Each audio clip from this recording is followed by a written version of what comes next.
사무엘상 8장 6절입니다. 419쪽 우리 교독하겠습니다.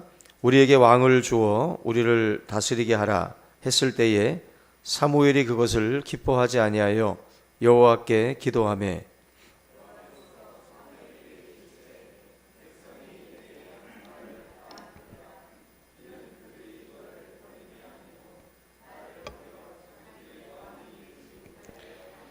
내가 그들을 애굽에서 인도하여 낸 날부터 오늘까지 그들이 모든 행사로 나를 버리고 다른 신들을 섬김같이 내게도 그리하는도다.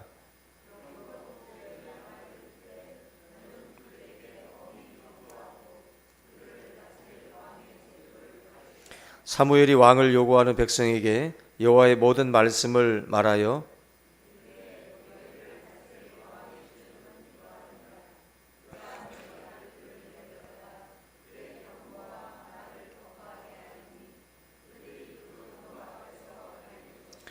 그가 또 너희의 아들들을 천부장과 오십부장을 삼을 것이며 자기 밭을 갈게 하고 자기 추수를 하게 할 것이며 자기 무기와 병거의 장비도 만들게 할 것이며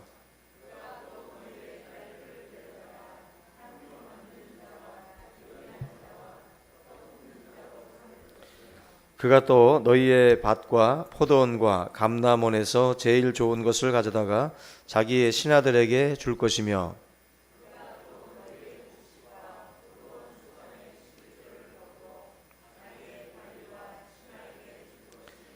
그가 또 너희의 노비와 가장 아름다운 소년과 나귀들을 끌어다가 자기 일을 시킬 것이며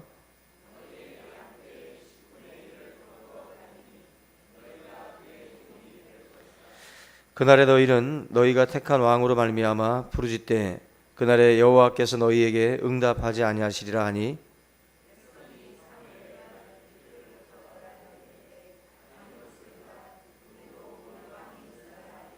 우리도 다른 나라들 같이 되어 우리의 왕이 우리를 다스리며 우리 앞에 나아가서 우리의 싸움을 싸워야 할 것이니이다 하는지라.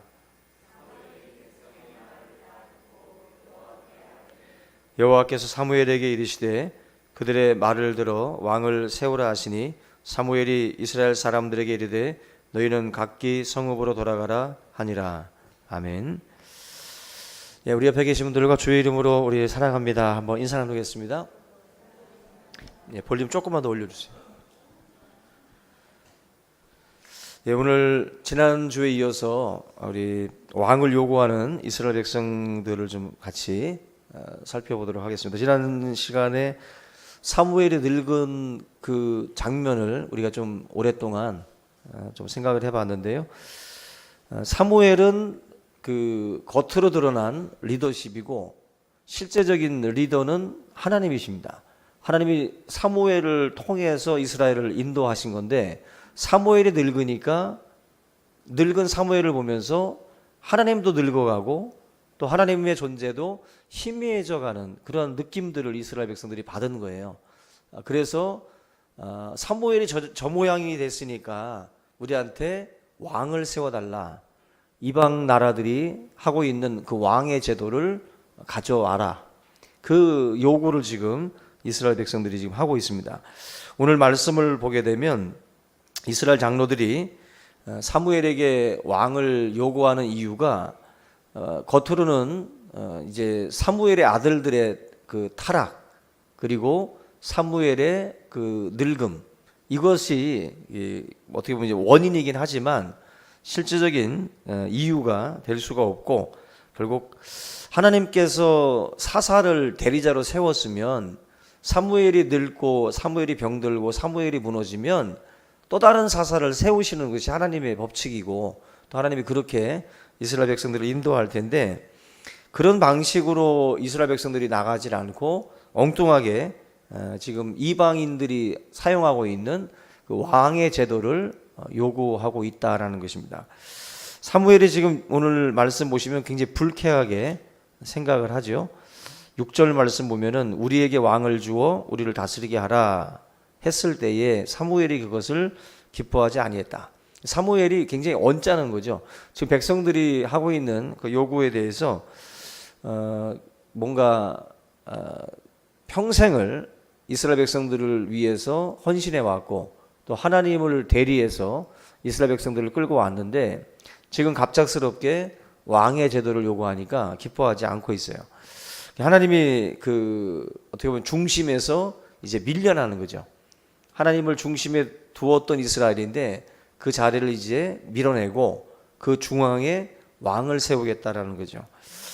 주변 나라처럼 눈에 보이는 왕, 주변 나라처럼 강력한 군대를 이끌고 또 나라를 다스리는 눈에 보여지는 그러한 리더십을 요구를 하고 있습니다.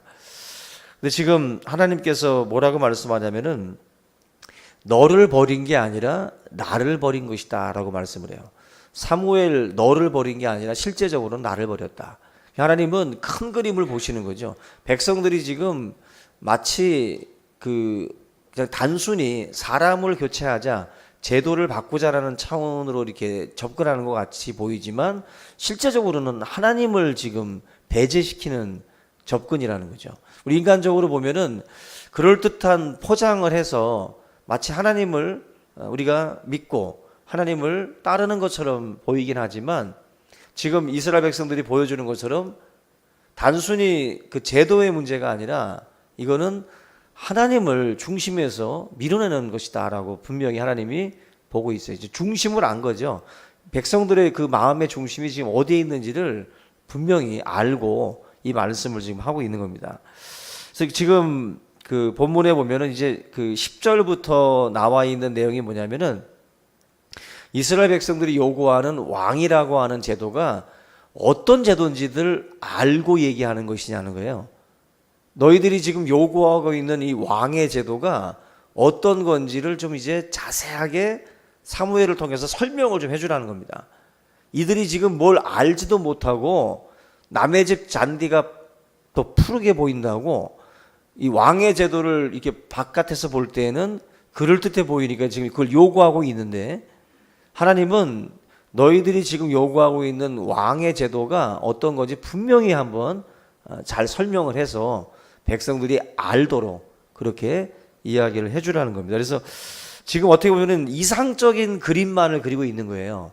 이스라엘은 왕을 세워서 그야말로 우리가 생각하는 그 훌륭한 대통령, 훌륭한 왕을 생각을 하고 지금 이 제도를 요구하고 있는 것인데 굉장히 순진한 생각을 하고 그 제도를 지금 요구하고 있다라는 거예요. 그래서 지금 10절 이하의 말씀을 통해서 왕의 제도의 어떤 그러한 어떤 그 문제점이라고 할까요? 왕을 세우게 됐을 때 너희들에게 부과될 그러한 어떤 그 부담 뭐 이런 것들에 대해서 지금 나열을 하고 있습니다. 첫째로는 비용이 많이 든다는 거예요. 비용이 많이 든다. 너희 자녀들을 군사들로 착출을 할 것이고 또 이들을 훈련시키고 또 무기도 만들어야 되기 때문에 세금을 훨씬 더 많이 걷어야 되는 거예요. 지금보다 세금을 걷어서 그들을 또 이제 훈련시킬 수 있는 뭐 옷도 해입혀야 되고 또 먹이기도 해야 되고 여러 가지 들어갈 돈들이 많이 발생을 하게 된다. 또 정부를 뭐 왕의 제도를 구성하게 되면 또 신하들도 세워야 되고 그들에게 또 뭐 국록을 또 이제 그들이 또 먹고 살아야 되니까 그런 것들도 이제 지원을 해줘야 된다. 그러려면은 세금들을 많이 거두고 또 소출의 뭐 10분의 1을 또 왕에게 또 헌납을 해야 된다.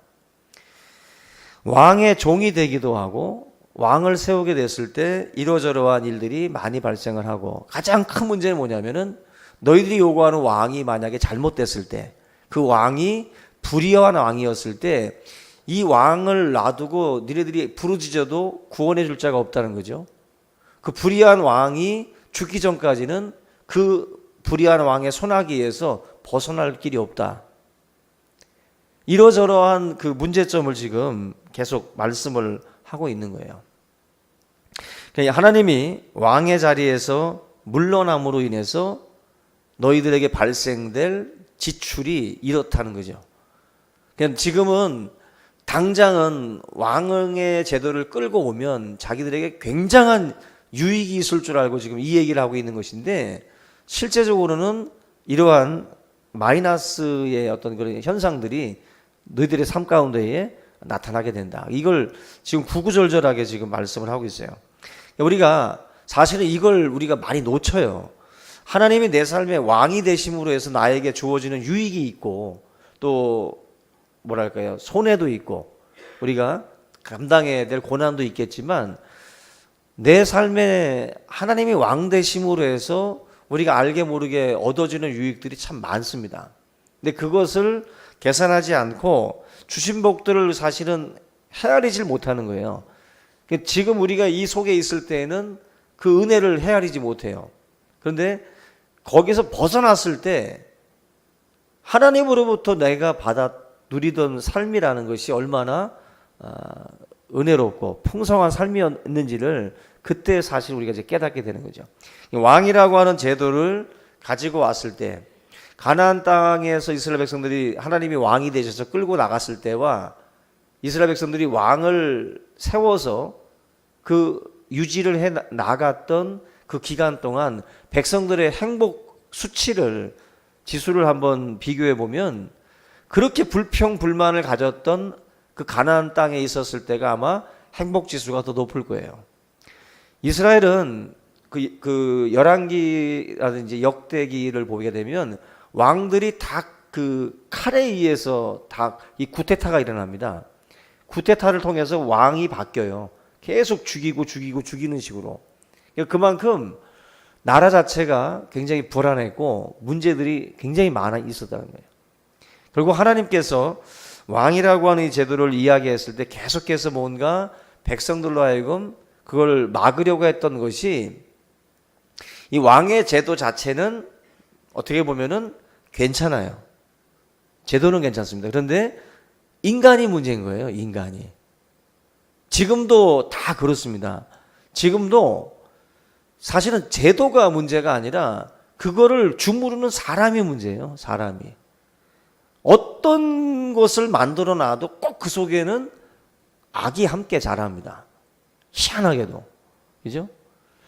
좋은 것들을 우리는 사실 다 세상에게 뺏기는 경우들이 많아요. 뭐 예를 들어서 고스톱?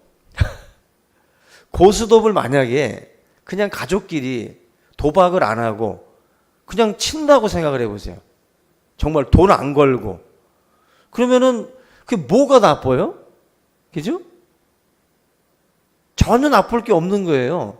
가족들과 앉아가지고 탁탁 쳐가면서 돈 안 걸고 머리 싸움해 가면서 서로 하기만 하면 얼마나 좋아요. 그리고 노래방에서 가족들끼리 모여가지고 노래를 막 해. 뭐가 나빠요? 노래하는데 서로. 근데 거기에 뭐가 들어? 단란 아가씨인가요?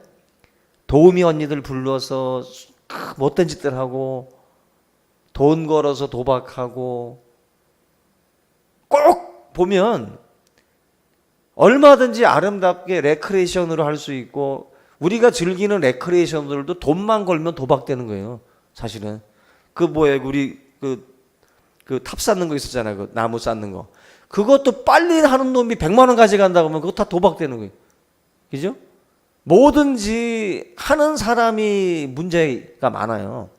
결국 의료기술 가지고도 얼마든지 엉뚱한 짓들 하잖아요. 의사가 돼가지고도. 우리가 왕의 제도라는 것도 어떻게 보면은 괜찮은 제도예요. 그런데 이 제도를 통해서 세워지는 왕이 폭정을 일삼게 되고 백성들을 헤아리지 못하는 그러한 왕들이 만약에 세워졌을 때 문제가 발생을 하는 거죠. 하나님이 그런 부분에 대해서 사실은 지금 이제 말씀을 하고 있는 겁니다. 19절부터 20절 말씀에 보면은 장로들의 반응이 나와요. 사무엘이 기껏 설명을 다 했는데 19절에서 20절 한번 보시면 백성이 사무엘의 말 듣기를 거절하여 이르되 아니로소이다. 우리도 우리 왕이 있어야 하리니. 지금 듣기 싫다는 거예요. 듣기 싫고 지금 당장 이방인들의 저 왕의 제도를 강력하게 요구하고 있어요. 그냥 한마디로 지금은 우리가 흔히들 누가 뭐 사업을 한다 아니면 뭘 하겠다라고 뭔가를 이제 조언을 구하러 왔을 때 이미 마음에 정해놓고 오신 분들은 아무리 그 길을 미리 가본 전문가들이 얘기를 해줘도 안 듣죠. 그냥 듣고 싶지 않아요. 자기의 계획에 동조해 주기만을 바라지 누가 어떤 그 참신한 조언을 해줘도 잘 안 들으려고 합니다. 이미 마음이 확정이 돼버린 거예요. 이 굉장히 뭐 심지가 견고하다고 볼 수도 있죠. 좋은 말로 하면. 근데 안 가본 길을 걸어갈 때 사실은 우리가 많은 사람들의 조언을 듣는 것도 중요합니다. 중요해요. 근데 이미 말 듣기를 거절하고 있어요. 말 듣기를 거절하고 그저 자기들이 원하는 것이 자기들에게 장밋빛 그런 미래를 줄 것처럼 그렇게 생각을 하고 지금 강력하게 지금 왕의 제도를 요구하고 있는 겁니다. 이 어떻게 보면 장로들이 지금 굉장히 어리석은 결정을 지금 하고 있는 것이고 마치 이것은 두 개를 바꾸는 거예요. 하나님이 리더십을 발휘할 것인지 왕의 리더십을 우리가 원할 것인지를 놓고 지금 이걸 무게를 재는 건데 이걸 택한 거죠. 왕을 택한 거예요. 마치 그 에서가 팥죽 한 그릇을 놔두고 장자권을 놔두고 무게를 재다가 팥죽 한 그릇을 선택하는 거랑 똑같은 거죠. 어떻게 보면 영적인 그 눈이 가려지게 되면 아이들은 여러분들 10,000원짜리랑 1,000원짜리 구별 못 하잖아요. 애기들은. 요즘은 또 애들이 또 파란색으로 기억을 해가지고 또 뭐가 또 비싼지도 또 아는 애들도 있는데 이게 지금 그 뭐가 더 중요한지를 모르게 되면 사실 지금 이런 결정들을 내릴 수밖에 없어요. 왕의 제도는 우리나라도 예를 들면 우리나라의 문화라는 거를 다 한번 뒤져보면 왕들의 문화입니다. 왕들. 외국도 그래요. 외국에 우리가 뭐 문화유산을 가서 구경을 하게 되면 거의 왕들이죠. 뭐 만리장성, 그죠? 또 아니면 피라미드. 이게 다 어떻게 보면 왕들의 치적이에요. 지금 대통령들이 뭐 올림픽 유치하고 월드컵 유치해가지고 자기의 치적 속에 하나를 넣는 것처럼 옛날 왕들 같은 경우도 우리나라도 뭐 경제개발 5개년 계획이라든지 막 이런 것들 있잖아요. 어떤 대통령으로서 자기가 쌓아놓은 어떤 그 치적들을 이제 나열을 해야 되는데 옛날 왕들 같은 경우는 건축을 가지고 굉장히 많이 했어요. 피라미드도 사실은 그 사막 한가운데에다가 그 어마어마한 규모의 그 피라미드를 쌓기 위해서 누가 동원됐겠어요? 백성들이 동원되고 또 노예들이 동원이 되고 또 얼마나 많은 또 노예들이 죽임을 당하고 희생이 됐겠어요. 사실 우리나라 뭐 서울의 도성도 지난번에 내가 말씀을 드린 것처럼 도성 하나를 쌓기 위해서도 수많은 사람들이 죽었습니다. 그 성 쌓는 것도. 그러니까 결국 많은 어떤 그 문화 유산들 속에는 왕들의 어떤 그 문화고 또 왕들의 치적들이 많아요. 그래서 사실 지금 이 사무엘상 8장에서 걱정하고 있는 바대로 각 나라들마다 세워졌던 왕들이 수많은 백성들의 고열을 사실은 짜낸 거죠. 짜낸 거예요. 그런 면에서 지금 걱정했던 바가 실제적으로는 일어난 거죠. 중국의 13능이라는 게 있는데 보니까 지하 30m에 있는 그 묘실인데 온갖 보화로다가 내부가 꾸며져 있고 안내문이 붙어 있는데 이렇게 안내문이 붙어 있어요. 이 묘역은 6년에 걸쳐서 축조됐다. 연인은 6,500만 명 동원이 됐고 매일 3만 명 이상이 사역했다. 이것을 축조하기 위해서 100명이 16년 동안 먹을 수 있는 분량의 식량이 인부들의 식량으로 제공됐다. 여기 6,500만 명이 동원됐대요. 그 묘실 하나 만드는데. 매일 3만 명. 사람이 죽어서 무덤에 들어가게 되면 썩고 사라지는 거잖아요. 그죠? 근데 그러한 죽음을 위해서 그 수많은 백성들이 동원이 된 거예요. 인구가 많으니까 막 6,500만 명을 6,500명도 아니고 6,500만 명을 동원, 우리나라 인구보다도 많아요. 그 많은 인구들이 무덤 하나를 그 13능을 위해서 그렇게 동원이 됐다. 왕의 그러한 어떤 폭정이죠. 폭정. 자기들을 드러내기 위한 폭정들. 결국 하나님께서 오늘 말씀 보면은 허락을 해요. 백성들이 요구하는 바가 잘못된 것임에도 불구하고 하나님께서 그 요구에 대해서 허락을 합니다. 초등학생들이 아기들이 뭔가를 부모들에게 생떼를 썼을 때 어느 정도 들어주는 경우들이 있죠. 너무 또 안 들어주면 부모의 사랑을 의심하니까 또 어느 정도 들어줍니다. 그런데 대도 안 된 것들을 요구하게 되면 아마 두들겨 맞죠. 근데 지금 이 백성들이 요구하는 바가 뭐냐면 이거는 사실 하나님의 계획표 속에 있어요. 이 왕의 제도가 신명기 17장 14절 가서 보시면 하나님이 원래 계획 속에 왕의 제도가 있습니다. 그런데 때가 달라요. 때가. 하나님의 때에 사실은 이스라엘 백성들 사이에 이 왕의 제도를 하나님이 두시려고 했어요. 하나님이 염두에 둔 왕은 다윗입니다. 이 다윗이라고 하는 이 왕이 하나님의 계획 속에는 분명히 있어요. 그런데 이스라엘 백성들이 때가 되지 않은 이 상황 속에서 사실은 이 왕을 지금 요구를 한 것인데, 원래 하나님은 왕이라고 하는 사람은 하나님의 대리자로서 사실은 세우시는 거예요. 다윗은 그 하나님의 다스리심을 상징적으로 보여주는 왕입니다. 다윗이. 그래서 사실은 그런 부분들이 먼저 백성들로 하여금 준비가 되어지고, 그리고 나서 하나님이 이 왕의 제도들을 사실은 도입하려고 하는 계획을 가지고 있습니다. 그래서 왕은 이방 이집트나 애굽의 왕들처럼 말들을 많이 두지도 않고 재산을 축적하지도 않고 뭔가 다른 모습으로 그 왕이 이 백성들을 다스릴 것을 하나님께서 계획을 하고 있었다는 것입니다. 근데 이 백성들이 먼저 요구를 하니까 하나님께서 이것을 허락을 해요. 저는 이걸 보면서도 우리가 하나님 앞에 기도할 때 우리의 요구가 어찌 보면 하나님의 그 깊은 지혜를 못 따라가는 그 기도들이 많습니다. 우리 생각을 가지고 막 끌어당기는 경우들이 있어요. 근데 하나님의 그 허락이라고 하는 것이 합당해서가 아니라 우리의 그 요구에 대해서 어찌 보면은 더 깊은 어떤 그 생각 속에서 우리가 주시는 경우들이 있어요. 지금 이 백성들 같은 경우도 뭔가 깨달음의 어떤 그 시간들을 이 왕을 통해서 많이 갔습니다. 그걸 통해서 참된 왕, 만왕의 왕은 바로 하나님 한 분이시다라고 하는 것을 분명하게 이 백성들이 깨닫게 돼요. 그러니까 이스라엘 백성들이 그 금송아지 만들어서 경배할 때 하나님께서 이스라엘 백성들을 다 진멸하시겠다고 말씀을 했어요.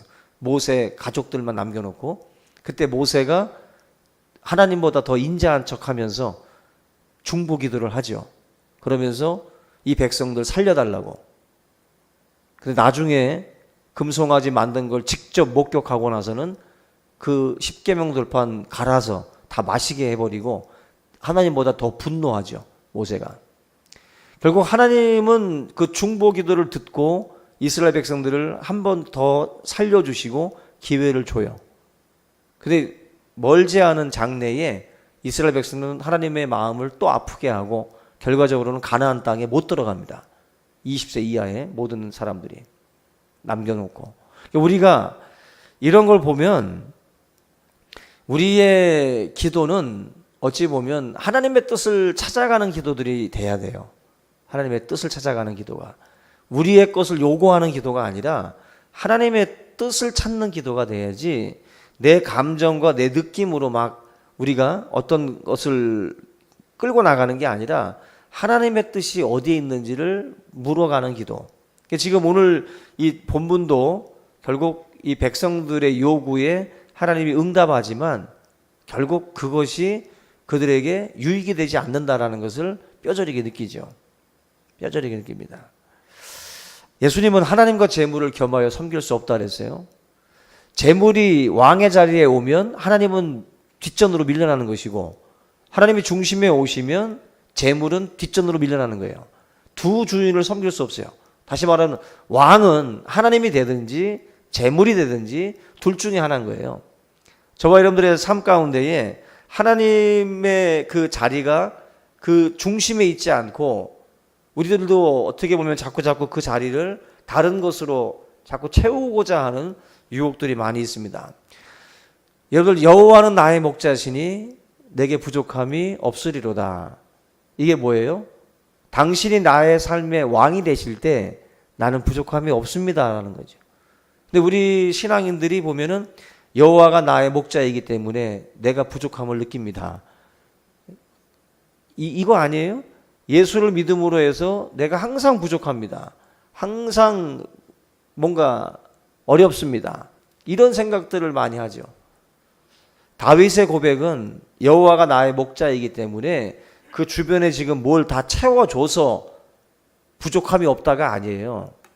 하나님의 은혜를 느끼고 하나님의 사랑을 느끼면 세상의 결핍이 결핍처럼 느껴지지 않습니다. 부모님의 사랑을 따뜻하게 받는 아이들은 그 부족함을 이겨내요. 조금 브랜드가 떨어지는 옷을 입어도, 조금 안 좋은 음식을 먹어도, 좀 안 좋은 집에 살아도 부모님의 사랑을 듬뿍 받고 살면 그 아이들은 밝아요. 부족함이 없다고. 근데 아무리 좋은 거 해입혀도 부모님의 사랑도 없고 관심도 없고 그냥 돈이나 던져주는 부모들 밑에서 살게 되면 그 마음속에 무언가 결핍을 느낀다고. 결핍을. 여호와가 나의 목자일 때, 하나님이 참된 나의 삶의 왕이 되고 주인이 될 때 우리의 삶에는 다른 것으로 인한 그 결핍을 못 느낀다는 거예요. 다윗처럼. 오늘 저와 여러분들의 삶에도 돈이 최고다, 돈이 최고다, 이런 말 여러분들은 농담이라도 하지 마세요. 그 말이 무슨 말인지 아세요? 하나님이 나의 삶의 왕이 아니라는 말이에요. 그게 뭐니 해도 돈이 최고야, 이딴 말 하지 마세요. 이거는 정말 하나님 앞에 범죄입니다. 범죄. 우리가 내 삶에 하나님이 진정한 왕이 되신다라고 하는 것을 고백하면서 저희들이 오늘 또 승리하고 또 세상 속에서도 승리하는 그런 삶을 살아갈 수 있기를 주님의 이름으로 축원합니다. 우리 오늘 이 말씀을 함께 붙들고 우리 한번 간절한 마음으로 우리 삶의 왕으로 하나님을 다시 한번 모셔드리는 그런 귀한 이 또 금요 기도회가 될 수 있길 바랍니다. 한번 기도하겠습니다. 살아계신 하나님 아버지, 감사합니다. 오늘 이 귀한 시간 주의 말씀 안에서 우리가 다시 한번 서게 하시고 성령의 말씀으로 다시 한번 주님의 그 말씀을 가슴 속에 새기게 하시고 만왕의 왕 되신 하나님을 우리의 주로 또 섬길 수 있도록 인도하여 주시옵소서. 살아계신 하나님 아버지, 이 땅을 살아갈 때에 돈이 최고라고 하고 명예가 최고라고 하며 또 권력이 최고라고 부르짖는 자들이 있습니다. 이들의 말에 동조하고 이들의 말에 따르고 아버지 하나님, 우리의 삶에 많은 부족함과 결핍함으로 인해서 우리의 마음이 흔들리고 우리의 마음의 중심이 흔들리는 일들이 없도록 주님 붙들어 주시옵소서. 내 삶의 주인이 하나님이 되심을 고백하고 여호와가 나의 목자이기에 내게 부족함이 없다라고 고백할 수 있는 믿음의 종들 되게 하여 주시옵소서. 살아계신 하나님 아버지, 너무나도 많은 세상 속에 또 아버지 하나님 어려움들을 만나고 또 우리가 하나님 아버지 우리의 것들이 쇠약해지고 또 하나님 쇠퇴해질 때에 우리의 마음의 불안감과 초조함이 찾아오고 하나님 아버지, 하나님을 왕으로서 섬기기보다 내 삶에 또 다른 것들을 끌어오고자 하는 그 마음들이 우리에게 있사오니 하나님 아버지, 이 모든 것을 또한 우리가 또한 분별하고 또 우리가 아버지 하나님 지혜롭게 이 모든 일들을 감당해 나갈 수 있도록 역사하여 주시옵소서. 세상 속에서 오직 하나님이 나의 주인이 되시고 내 삶의 왕이 되심을 고백할 수 있는 믿음의 귀한 종들 되게 하여 주시옵소서. 하나님 아버지, 우리를 향해서 아버지 하나님 눈동자와 같이 우리를 돌보아 주시고 또 구름과 불기둥으로 주의 백성들을 인도하시는 하나님 아버지, 하나님이 내 삶의 주인이 되시고 내 삶의 왕이 되심으로 우리 가운데에 주어지는 그 많은 복들을 헤아릴 수 있도록 주님 도와주시옵소서. 헤아릴 수 있는 은혜가 우리에게 있게 하여 주시옵소서. 지혜롭게 하나님 아버지 우리의 삶을 돌아보게 하시고 삶의 구석구석 우리 주님께서 아버지 눈동자와 같이 돌보시는 그 하나님의 은혜들을 또 우리가 느끼고 바라볼 수 있도록 하나님 역사하여 주시기를 주님 간절히 바라옵곤 합니다. 오늘 귀한 밤 하나님의 말씀 속에서 깨닫게 하여 주시고 성령의 지혜로 충만할 수 있도록 인도하여 주시옵시기를 간절히 바라옵곤 합니다. 아버지 하나님, 하나님의 백성들에게 다시 한번 세상보다 더 크신 그 하나님을 바라보고 아버지 하나님 우리의 문제보다 더 큰 하나님을 바라볼 수 있는 아버지 지혜들을 우리 가운데 하나님 아버지 허락하여 주시기를 간절히 바라옵곤 합니다. 성령으로 충만케 하시고 말씀으로 충만할 수 있도록 인도하여 주셔서 우리가 항상 하나님 아버지 주로 인하여 우리 마음의 기쁨과 또 아버지 감사함과 풍성함이 깃들 수 있도록 인도하여 주시옵소서. 살아계신 하나님 아버지, 이 땅에 많은 그리스도의 사람들이 세상의 종로를 타고 세상과 타협하며 또 아버지 하나님 그들의 그 말에 동조되고 또 그들의 또 그 모든 불의함에 또 타협하는 그런 인생들이 너무나도 많음을 또 주님 봅니다. 주의 백성들 하나님의 말씀으로 무장하고 세상 속에 참된 빛으로 또 참된 소금으로 설 수 있도록 인도하여 주시옵소서.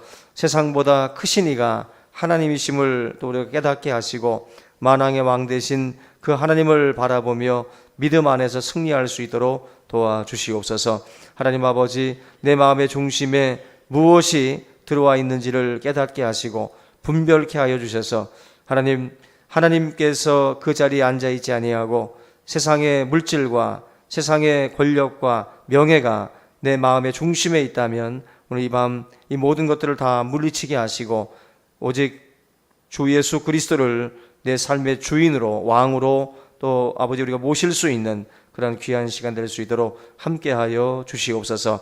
이 모든 것들을 통해서 우리의 삶이 다시 한번 또 새롭게 질서를 잡아갈 수 있게 도와주시고 하나님 앞에 우리의 삶이 더욱더 또 아버지 하나님 또한 순종하며 따라갈 수 있는 복된 삶이 될 수 있도록 인도하여 주시옵소서. 감사하고 예수님의 이름으로 기도하옵나이다. 아멘.